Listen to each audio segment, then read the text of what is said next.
Welcome to ASK classes. जिस video का बेसब्री से इंतजार था वो वीडियो अब आपके सामने है। आप लोग का बहुत ज़्यादा कमेंट आ रहा था कि सर आप नाइन्थ का तैयारी कराते हैं, टेंथ की तैयारी कराते हैं, हमारी क्यों नहीं। तो लो फाइनली अब मैं क्लास 11th की हिंदी का प्रश्न पत्र लेकर के आ चुका हूँ।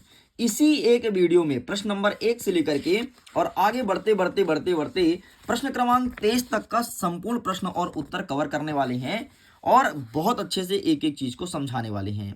तो स्टूडेंट, बिना टाइम वेस्ट किए फटाफट हम करते हैं वीडियो को शुरू और देखते हैं हिंदी में कैसा प्रश्न पूछा गया है और उसका सही उत्तर क्या होगा। देखो यहाँ पर स्पष्ट रूप से लिखा है कक्षा 11वीं अर्धवार्षिक परीक्षा 25-26 मतलब वर्ष 2025-26 हिंदी। टोटल हमारा हिंदी का जो पेपर रहेगा वो रहने वाला है 80 नंबर का और समय हमें 3 घंटे दिए जाएंगे। टोटल नंबर ऑफ क्वेश्चंस की बात करें तो 23 प्रश्न देखने को मिलेगा। आगे बढ़ते हैं तो यहाँ पर बहुत सारे निर्देश हैं, जैसे सभी प्रश्न को हल करना अनिवार्य है। 1 से लेकर के 5 तक 30 वस्तुनिष्ठ प्रश्न देखने को मिलेगा। प्रत्येक प्रश्न के लिए 1 अंक निर्धारित किया गया है। 6 से लेकर के 17 तक जितने भी क्वेश्चंस रहेंगे सभी 2 अंक के रहने वाले हैं। 18 से लेकर के 20 तक के सारे क्वेश्चन 3 अंक के रहने वाले हैं। और आगे बढ़ते हैं तो यहाँ पर 21 से लेकर के 23 तक जितने क्वेश्चन रहेंगे सब 4 अंकीय क्वेश्चंस रहने वाले हैं। और देख लीजिए इस प्रकार से आपके हिंदी का प्रश्न पत्र रहेगा। तो चलिए हम करते हैं अपने वीडियो को शुरू। देखो यहाँ पर लिखा है प्रश्न क्रमांक 1, जिसमें कहता है कि सही विकल्प चुन करके लिखना है। पहला नंबर कह रहा है कि कबीर ने ईश्वर को कितने स्वरूपों में माना है। तो कबीर दास जी ने ईश्वर को एक ही रूप में माना है, तो इसका सही आंसर आपको 1 लिखना है। मियां नसीरुद्दीन थे, तो यहां पर आपको लिखना है नानबाई। नेक्स्ट कहता है कि हिंदी साहित्य का स्वर्ण युग किसे कहा जाता है। तो हिंदी साहित्य का स्वर्ण युग कहा जाता है भक्ति काल को। तो यहाँ पर ऑप्शन नंबर बा में टिक करना है। आगे बढ़ते हैं। नमक का दरोगा पाठ के लेखक का नाम क्या है। मनु भंडारी, प्रेमचंद्र, सत्यजीत राय, कृष्ण सोबते। तो इसका सही आंसर लिखना है आपको ऑप्शन नंबर बा प्रेमचंद्र, सही उत्तर हो जाएगा। नेक्स्ट हमारा दूसरा 5वां नंबर कह रहा है कि कुई की खुदाई का काम क्या कहलाता है। तो इसे कहते हैं चेजा, अर्थात ऑप्शन नंबर सा में आपको टिक करना है। आगे बढ़ते हैं। कबीर की रचना कौन सी है। यहाँ पर प्रेम पच्चीसी, बीजक, सूर्य, कामयानी। तो यहाँ पर आपको लिखना ऑप्शन नंबर बा बीजक, यही कबीरदास की रचना है। आगे बढ़ते हैं। प्रश्न क्रमांक 2 कह रहा है रिक्त स्थान की पूर्ति कीजिए। पहला नंबर कह रहा है कि रचना के आधार पर वाक्य कितने प्रकार के होते हैं। तो वाक्य होते हैं आपके 3 प्रकार के, तो यहाँ पर आपको 3 लिखना है। नेक्स्ट कह रहा है कि भक्ति काल के ज्ञान मार्ग शाखा के प्रमुख कवि कौन है। तो यहाँ पर आपको लिखना है कबीरदास जी। ठीक है, कबीरदास जी उसके प्रमुख कवि हैं। आगे बढ़ते हैं। नेक्स्ट, पंडित अलोपुद्दीन का डैश डैश पर अखंड विश्वास था। तो पंडित अलोपुद्दीन लक्ष्मी पर विश्वास करती थे। ठीक है, तो यहां पर आपको लक्ष्मी लिखना है। नेक्स्ट हमारा क्वेश्चन कहता है कि जिनका कोई गुनाह ना हो वह क्या कहलाता है। तो उसे निर्दोष कहते हैं। जिसका कोई गुनाह ना हो उसे निर्दोष कहा जाता है। नेक्स्ट हमारा क्वेश्चन कह रहा है 5वां नंबर, वे आंखें कविता में डैश डैश की मार्मिक व्यथा का चित्रण हुआ। तो यहां पर आपको लिखना है किसान। क्या लिखोगे, किसान। किसान लिख के कंप्लीट करेंगे। आगे बढ़ते हैं। नेक्स्ट क्वेश्चन कह रहा है 6वां नंबर, भवानी प्रसाद मिश्र जी को डैश डैश भी कहते हैं। तो कविता का गांधी कहते हैं। क्या कहते हैं, कविता का गांधी। तो यहां पर लिखना है कविता का गांधी, बस इतना आपको लिख देना है। आगे बढ़ते हैं। नेक्स्ट प्रश्न नंबर 3 कह रहा है सत्य असत्य लिखो। पहला नंबर कह रहा है कि लता मंगेशकर भारतीय गायिकाओं में बेजोड़ है। तो यहां पर आपको बिल्कुल सत्य कर देना है। ठीक, तो ये हो जाएगा आपका सत्य। नेक्स्ट हमारा प्रश्न कह रहा है दूसरा नंबर, दुष्यंत कुमार गजलों के लिए जाने माने जाते हैं। तो यहां पर आपको लिखना है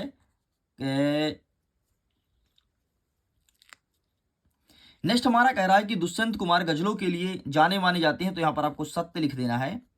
नेक्स्ट कह रहा है संचार शब्द की उत्पत्ति 4 धातु से हुई है। तो यहां पर आपको असत्य कर देना है। ठीक, इस प्रकार से आपका ये होता है कंप्लीट।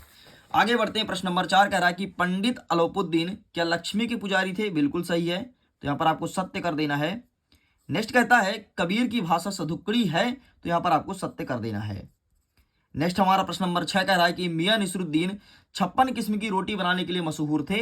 ये मशहूर है, तो यहां पर आपको सही कर देना है। ठीक, इस प्रकार से केवल और केवल आपका तीसरा गलत है, बाकी सब कुछ सही है। आगे बढ़ते हैं। प्रश्न क्रमांक 5 कह रहा है कि सही जोड़ी मिलाइए। पहला नंबर कह रहा है कि बरकत, तो बरकत का हो जाएगा आपका वृद्धि, तो इससे मैच कर दोगे। दूसरा नंबर कहता है जामत, तो इसका सही आंसर हो जाएगा आपका कक्षा, तो इससे मैच करोगे। तीसरा नंबर हो जाएगा आपका निष्ठा, तो इसका सही आंसर आपको क्या लगाना है, निष्ठा का विश्वास, तो ये हो जाएगा तीसरे नंबर का। चौथा नंबर हो जाएगा आबो भाव, तो इसका सही आंसर आपको लगाना है वातावरण। 5वां नंबर कहता है राजस्थान की रजत बूंद, तो इसका जो लेखक है वो है अनुपम मिश्र। नेक्स्ट कह रहा है कि जो ज्ञात नहीं है उसे कहते हैं अज्ञात। तो इस प्रकार से आपका ये होता है कंप्लीट। आगे बढ़ते हैं, प्रश्न नंबर 5 कह रहा है कि एक वाक्य में उत्तर लिखो। पहला नंबर कह रहा है कि मीरा श्री कृष्ण को किन किन नामों से पुकारती है। तो मीरा श्री कृष्ण के अनेकों नाम हैं, जैसे गिरधर बोलती थी, ठीक है, तो 2-3 नाम तुम्हें लिख देना है, मैं तो बहुत सारे बता दूंगा। नागर भी बोलती थी, गिरधर हो गया, नागर हो गया, अविनाशी हो गया, नारायण हो गया, तो ये तुम्हें लिखना है। दूसरा नंबर कहता है प्रेम बेली में कौन सा अलंकार है। तो प्रेम बेली में है आपका रूपक अलंकार, तो यहां पर लिखना है रूपक अलंकार, ठीक, रूपक अलंकार। नेक्स्ट आपका क्या हो जाएगा, कुमार गंधर्व ने भारतीय गायिकाओं में बेजोड़ किसे कहा है। तो यहां कहा लता मंगेशकर को, तो यहां पर लिख दोगे लता मंगेशकर, ठीक है, लता मंगेशकर हो जाएगा। नेक्स्ट हमारा कह रहा है कि हिंदी में नाटक सम्राट किसे कहा जाता है। तो हिंदी में नाटक सम्राट कहा जाता है जयशंकर प्रसाद को, तो यहां पर आपको लिखना है जयशंकर, ठीक है, जयशंकर प्रसाद। नेक्स्ट हमारा 5वां नंबर हो गया कि सबसे प्राचीन चित्रों के नमूने कहां मिलते हैं। तो भीम बेटिका पे मिलते हैं, तो आपको यहां पर लिखना है भीम बेटिका, भीम बेटिका कर देना है। नेक्स्ट कह रहा है कि मासिक वेतन को पूर्णमासी का चांद क्यों कहा जाता है। तो मासिक वेतन को पूर्णमासी का चांद क्यों कहा जाता है, क्योंकि इस पे देखो, क्योंकि पैसे इंसान रोज कमाता है लेकिन मिलता माह में एक बार है और खर्च रोज रोज होता है। मतलब पैसे आते एक बार है और खर्च डेली होता है, इसलिए मासिक वेतन को पूर्णमासी का चांद कहा जाता है। इस प्रकार से हमारे जितने वस्तुनिष्ठ ये होते हैं कंप्लीट। आगे बढ़ते हैं फटाफट। प्रश्न नंबर 6 कह रहा है कि कबीर ने ऐसा क्यों कहा कि संसार बौरा गया है। और अथवा कहता है कि कृष्ण मीरा की उपासना किस रूप में करती है और वह रूप कैसा है। तो आइए फटाफट अब हम इनके आंसर्स को करते हैं कवर। तो ये रहा सबसे पहले बौरा गया वाला एक आंसर, ठीक है, एंड ये ठीक, कबीर ने ऐसा क्यों कहा संसार बौरा गया, तो आप इसका स्क्रीनशॉट ले लो, ठीक है, एंड मीरा वाला ये रहा है आपके सामने। चलिए आगे बढ़ते हैं, नेक्स्ट क्वेश्चन क्या कह रहा है। नेक्स्ट हमारा कह रहा है 7वां नंबर की छायावाद के प्रमुख कवि और उनकी 2 रचनाएं बतानी है। यहीं पर अथवा कहता है कि भक्ति काल की 2 विशेषताएं बताइए। तो आइए देख लेते हैं फटाफट इसका सही आंसर क्या हो जाएगा। तो इसका सही आंसर ये रहा तुम्हारे सामने, छायावाद की विशेषताएं, ठीक है, तो आप इसका स्क्रीनशॉट ले लो फटाफट। छायावाद की विशेषताएं हो गया, ठीक है, और क्या पूछा है, भक्ति काल की विशेषताएं, तो ये रहा तुम्हारे सामने भक्ति काल की विशेषता, ठीक, तो आप इसका भी स्क्रीनशॉट ले लो, ये भक्ति काल की विशेषता, ठीक है। चलो साइड करते हैं, नेक्स्ट क्या कह रहा है। 8वां नंबर कह रहा है कि वात्सल्य रस की परिभाषा उदाहरण सहित लिखना है। और अथवा कहता है कि ओज गुण की परिभाषा उदाहरण सहित लिखिए। आइए दिखाते हैं वात्सल्य रस क्या होता है और इसकी परिभाषा। तो ये रहा है आपके सामने वात्सल्य रस, ठीक, ये तुम्हें लिख देना है, ये रहा वात्सल्य रस। और आगे जो ओज पूछा है तो ये रहा तुम्हारे सामने ओज, ओज मधुर प्रसाद, ठीक है, ओज शब्द शक्ति पूछा है ना, तो ये रहा तुम्हारे सामने ओज, इसे लिख देना चुपचाप, ठीक है, तो आप इसका फोटो खींच लो। आगे बढ़ते हैं, प्रश्न क्रमांक 5 क्या कह रहा है। 5वां नंबर कह रहा है कि पुनरुक्त प्रकाश अलंकार को परिभाषा देना है उदाहरण सहित। और अथवा कहता है कि सोरठा छंद को परिभाषित करना है, ठीक है। तो आइए देखते हैं क्या होता है पुनरुक्त प्रकाश अलंकार। तो इसका आंसर ये रहा है आपके सामने, पुनरुक्त प्रकाश अलंकार, ठीक है, स्क्रीनशॉट, ठीक। नेक्स्ट आपका क्या पूछा है, सोरठा छंद ना, तो इसका दिखा देता हूं, ये रहा तुम्हारे सामने सोरठा छंद, तो आप इसका फोटो क्लिक कर लीजिए। चलिए साइड करते हैं। नेक्स्ट हमारा 10वां नंबर कहता है कि मियां नुसरुद्दीन को कौन सी बात आपको अच्छी लगी है, मतलब मियां नुसरुद्दीन की कौन सी बात हमें अच्छी लगी है। तो ये रहा इसका आंसर, ठीक, तो आप इसका भी फटाफट फोटो क्लिक कर लो। 1 सेकंड में दिखा देता हूं, ये रहा ये, ठीक है, स्क्रीनशॉट, ओके। आगे देख लेते हैं अथवा में क्या पूछा है।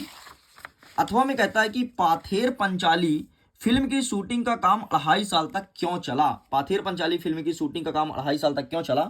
तो ये रहा तुम्हारे सामने इसका भी आंसर, ये, ठीक है, तो आप इसका फोटो क्लिक करो एंड यहां तक लिख के करना है कंप्लीट। आगे बढ़ते हैं, प्रश्न नंबर 11 कह रहा है कि शब्द शक्ति की परिभाषा देना है उदाहरण सहित। और अथवा कहता है कि नाटक और एकांकी में अंतर बताइए। आइए देखते हैं शब्द शक्ति का क्या हो जाएगा। तो शब्द शक्ति का आपके सामने ये रहा, ठीक है, शब्द शक्ति, और ये शब्द शक्ति के प्रकार अभिधा, लक्षणा और यहाँ पर देख लो व्यंजना, ठीक। अथवा क्या कहता है कि नाटक और एकांकी में अंतर बताना है। तो ये भी आपको दिखा देते हैं नाटक एकांकी में अंतर। तो ये तुम्हारे सामने नाटक और एकांकी में अंतर है, तो आप इसका भी फोटो क्लिक कर लीजिए। चलिए आगे बढ़ते हैं, नेक्स्ट प्रश्न क्या कह रहा है। प्रश्न नंबर 12, मुहावरे और लोकोक्ति में दो अंतर बताना है और इसी के अथवा में कहता है कि निपात शब्द की परिभाषा उदाहरण सहित दीजिए। तो मुहावरे और लोकोक्तियों में दो अंतर, तो ये रहा है आपके सामने मुहावरे और लोकोक्तियों में अंतर, तो आप इसका फोटो क्लिक कर लो। ठीक है, और नेक्स्ट क्या कह रहा है, निपात शब्द ना, तो ये रहा निपात शब्द वाला, तो आप इसका ही फोटो क्लिक कर लो। ये रहा निपात शब्द, तो आप इसका फोटो क्लिक कर लीजिए। चलिए आगे बढ़ते हैं। नेक्स्ट क्या कह रहा है, प्रश्न क्रमांक 13, निम्नलिखित मुहावरे का अर्थ लिख करके वाक्यों में प्रयोग करो, जैसे ईंट का जवाब पत्थर देना और अक्ल का दुश्मन। ठीक है, अब आपको अर्थ वाक्यों में प्रयोग करना है, तो दिखा देता हूं फटाफट इसका। ये रहा अक्ल का दुश्मन, ठीक, और ये ईंट का जवाब पत्थर देना। चलिए आगे बढ़ते हैं। नेक्स्ट अर्थ अथवा में कहता है कि शब्द गुण को परिभाषित करना है, शब्द गुण को परिभाषित करना है, तो शब्द गुण भी दिखा देता हूं। शब्द गुण, तो ये रहा है आपके सामने शब्द गुण।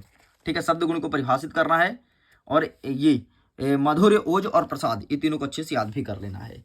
आगे बढ़ते हैं। 13 नंबर कह रहा है कि शास्त्रीय संगीत एवं चित्रपट संगीत में क्या अंतर है, और अथवा कहता है कि कुई के निर्माण से संबंधित निम्न शब्दों की प्राप्त जानकारी लिखना है। पालर पानी क्या होता है और पाताल पानी क्या होता है। ठीक है, पालर पानी और पाताल पानी को डिफाइन करना है और कुई के बारे में बताना है।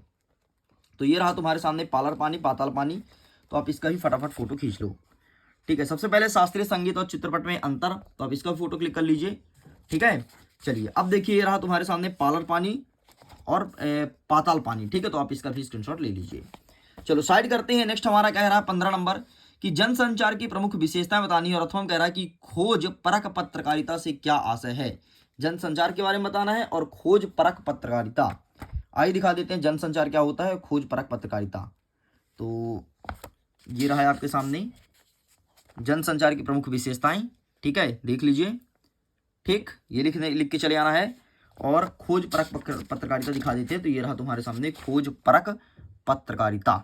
चलो आगे बढ़ते हैं। नेक्स्ट प्रश्न नंबर 13 कह रहा है कि मीराबाई एवं दुष्यंत कुमार की काव्यगत विशेषताएं बतानी है। दो रचना, भाव पक्ष, कला पक्ष, साहित्य में स्थान। तो इन सबको मैं बहुत अच्छे से लिखा हूँ। ठीक है, इनका मैं लिंक दे दूंगा वीडियो के डिस्क्रिप्शन बॉक्स में, तो आप देख लेना। मीराबाई, दुष्यंत कुमार, प्रेमचंद्र और कृष्णा सोबते, इन चारों का लिंक तुम्हें वीडियो के डिस्क्रिप्शन बॉक्स में मिल जाएगा, तो प्लीज चेक कर लेना। बहुत अच्छे से लिखा हूँ, शॉर्ट ट्रिक से मैं खुद बताया हूँ, तो लिंक मिलेगा तो उसको टच कर देख लेना। सबका तुम्हें पीडीएफ भी मिल जाएगा अलग अलग, उसको तुम रख सकते हो, अपने दोस्तों के साथ शेयर भी कर सकते हो, अपने छोटे भाई बहन को बता देना कि भाई इससे पढ़ ले, क्योंकि बहुत अच्छे से और सरल भाषा में वहां पर लिखा गया है। बुक में तो तुम्हें बहुत बड़े मिल जाएंगे, अगर तुम्हें बुक में देखना है तो मैं बुक में भी दिखा सकता हूं, लेकिन बुक से शॉर्ट और वही जो एमपी बोर्ड हमेशा बोलते हैं कि लिखना चाहिए, है ना, इससे हम नंबर देंगे, वही वाला मैं वहां पर लिखा हूं। ये देखो, बुक में इतने बड़े बड़े हैं मेरे भाई, ये देखो। ठीक है, तो आप उसे देखना जरूर। चलो आगे बढ़ते हैं। प्रश्न नंबर 18 कह रहा है कि कक्षा में विद्यार्थी तथा शिक्षक के बीच संवाद लिखना है, और इसी के अथवा कहता है कि दो महिलाओं के बीच बढ़ती हुई कीमत पर बातचीत लिखना है। ठीक है, ये प्रश्न पूछा गया 18 नंबर। तो आइए देख लेते हैं इसका सही आंसर क्या हो जाएगा। तो ये रहा, सबसे पहले संवाद दो महिला के बीच बढ़ती महंगाई के लिए। ठीक है, अथवा वाला देख लो, ये लिख दिए। अब कक्षा में शिक्षक और विद्यार्थी के बीच संवाद, तो ये रहा तुम्हारे सामने कक्षा और विद्यार्थी के बीच संवाद, ये लिख के कंप्लीट करेंगे। आगे बढ़ते हैं। 19 नंबर कह रहा है निम्नलिखित अपठित गद्यांश एवं काव्यांश को पढ़ करके प्रश्न का उत्तर देना है। ठीक है, मतलब गद्यांश और काव्यांश को पढ़ना है, प्रश्न का उत्तर देना है। तो आइए देखते हैं कौन कौन सा प्रश्न पूछा गया है। सबसे पहले कहता है कि व्यायाम के कितने प्रकार हैं। ठीक है, तो इसका आंसर मिलेगा तुम्हें, व्यायाम के 2 प्रकार हैं। ठीक, यहां से लिखोगे व्यायाम के 2 प्रकार होते हैं, मानसिक और शारीरिक। इतना लिख के कंप्लीट करेंगे, ये हो तुम्हारे पहले का उत्तर। फिर क्या कहता है कि व्यायाम क्यों आवश्यक है, मतलब व्यायाम क्यों जरूरी है। तो पढ़ना, लिखना, मन, चिंता, घूमना, ठीक है, विश्राम देना चाहिए। जो लोग व्यायाम करते हैं अपना लक्ष्य बना लेते हैं। हाँ, ये देखो, शारीरिक व्यायाम भी, एक सेकंड, ये नहीं है भाई, ये नहीं लिखोगे। व्यायाम क्यों जरूरी है, ये प्रश्न पूछा गया है। शरीर के लिए व्यायाम आवश्यक है। ठीक है, शरीर के लिए व्यायाम आवश्यक है, यहाँ पर आंसर लिखा गया है, तो ये तुम लिख दोगे दूसरे का आंसर। ठीक है, फिर क्या कहता है कि इसका गद्यांश जो है, इसका शीर्षक लिखिए, तो इसका शीर्षक हो जाएगा आपका व्यायाम। व्यायाम, बस ये आपका कंप्लीट आंसर हो गया। नेक्स्ट आपको एक पद्यांश दिया, इसे पढ़ लीजिए, और इसका क्वेश्चन यहां पर मिलेगा। कभी कब नौका विहार के लिए जाता है, तो चांदनी रात में, चांदनी रात में। ठीक है, ये हो जाएगा पहले का उत्तर। कभी चांदनी रात में नौका विहार के लिए जाता है, वह मतलब राजभवन सोता हुआ कैसे प्रतीत हो रहा है। ठीक है, राजभवन जो है वो सोता हुआ कैसे प्रतीत हो रहा है, तो इसका आंसर आपको यहां पर मिल जाएगा। ये देखो, सोया जल में निश्चय मतलब शांत जल जैसे, शांत जल जैसे लिखना है, शांत जल जैसे। नेक्स्ट कहता है कि गंगा का निश्चल जल उस समय कैसा प्रतीत हो रहा है, तो यहां पर लिखना है कि सोया जैसा। कैसा? सोया जैसा। बस इतना लिख के आपको कंप्लीट करना है। आगे बढ़ते हैं, प्रश्न नंबर 20 क्या कह रहा है कि निम्नलिखित गद्यांश को पढ़ना है और संदर्भ प्रसंग सहित व्याख्या करना है। एक देखो धर्म से संबंधित लिखा है, ठीक है, पूरा पूरा देख लो, बाकी इसका मैं आंसर आपको दिखा देता हूं। तो इसका आंसर हमें ये है, ठीक, ये धर्म से संबंधित ये वाला दिया ना, ये देखो संदर्भ प्रसंग अर्थ, संदर्भ में क्या लिखोगे, संदर्भ में ऊपर वाला लिख देना, खत्म। आगे बढ़ते हैं, आगे बढ़ते हैं नेक्स्ट क्वेश्चन की तरफ। अब इसमें लिखा है कि अब यह धीरज रखने के सिवाय दूसरा उपाय नहीं है, ये वाला पूछा गया है। तो इसका भी आंसर मैं दिखा देता हूं फटाफट। तो ये रहा अब ये धीरज वाला, ठीक है, तो आप इसका भी स्क्रीनशॉट ले लो। अच्छा, इसके संदर्भ में क्या लिखोगे, तो संदर्भ में तुमको लिखना है ये वाला, ठीक है। चलो आगे बढ़ते हैं, प्रश्न नंबर 21 कह रहा है कि अब जो एक काव्यांश दिया है, तो काव्यांश का संदर्भ प्रसंग सहित भावार्थ बताना है। और देख लो हम तो एक एक करी जाना ये वाला दिया है, तो आइए देख लेते हैं कि इसका सही आंसर क्या हो जाएगा। हम तो एक एक करी जाना, ठीक है, ये काव्यांश पूछा है, तो ये रहा है आपके सामने इसका सही आंसर, हम तो एक एक करी जाना, ठीक है। तो ये लिखना है संदर्भ प्रसंग और व्याख्या देख लीजिए, ठीक है। चलो आगे देखते हैं, अथवा में क्या कहता है कि है भूखा मत मचल प्यास तड़प मत, ये चीज पूछा गया है, ठीक है। तो आइए देख लेते हैं कि इसका सही आंसर क्या हो जाएगा। तो है भूखा वाला पूछा है ना, तो ये रहा इसका आंसर, ये, ठीक। तो आप प्लीज आप इसका स्क्रीनशॉट ले लीजिए, ठीक है जी। चलो आगे बढ़ते हैं, नेक्स्ट कह रहा है प्रश्न क्रमांक आपका 22 कि भोपाल नगर निगम के स्वास्थ्य अधिकारी को पत्र लिखकर उनसे मोहल्ले की सफाई कराने हेतु अनुरोध कीजिए। और अथवा कहता है कि दिनों दिन बढ़ती महंगाई के प्रति चिंता व्यक्त करते हुए किसी समाचार पत्र के संपादक को पत्र लिखिए। तो आइए देखते हैं कि इसका सही आंसर क्या हो जाएगा। तो इसका सही आंसर ये रहा है आपके सामने, ये सबसे पहले मोहल्ले वाला देख लो, ठीक है। तो ये तुम्हें लिखना है, ओके, ये कंप्लीट होता है। फिर अथवा क्या कहता है कि दिनों दिन बढ़ती महंगाई, तो दिनों दिन बढ़ती महंगाई पर ये देख लो, ये रहा दिनों दिन बढ़ती महंगाई। तो आप इसका स्क्रीनशॉट ले लो एंड ये रहा तुम्हारा कंप्लीट। आगे बढ़ते हैं स्टूडेंट्स, ये रहा प्रश्न क्रमांक 23 नंबर, किसी एक विषय पर निबंध लिखना है, रूपरेखा सहित लिखना है। तो इनमें से किसी एक को देख लेना, मैं तो कहता हूं जीवन में खेल का महत्व लिख करके चले आना, इस प्रकार से तुम्हारा काम हो जाएगा कंप्लीट। तो जैसे कि मैंने तुमसे बोला था, पूरा का पूरा प्रश्न पत्र कंप्लीट करा दिया हूं। अगर इसके पीडीएफ को डाउनलोड करना है तो पीडीएफ सिंपल सा कहाँ मिलेगा, पीडीएफ का लिंक दिया है वीडियो के डिस्क्रिप्शन बॉक्स में, या फिर मैं टेलीग्राम पर पीडीएफ सेंड कर दूंगा, तो वहां से आप डाउनलोड कर लीजिएगा। ओके, मैं करता हूँ वीडियो को end. Thanks for watching, bye bye.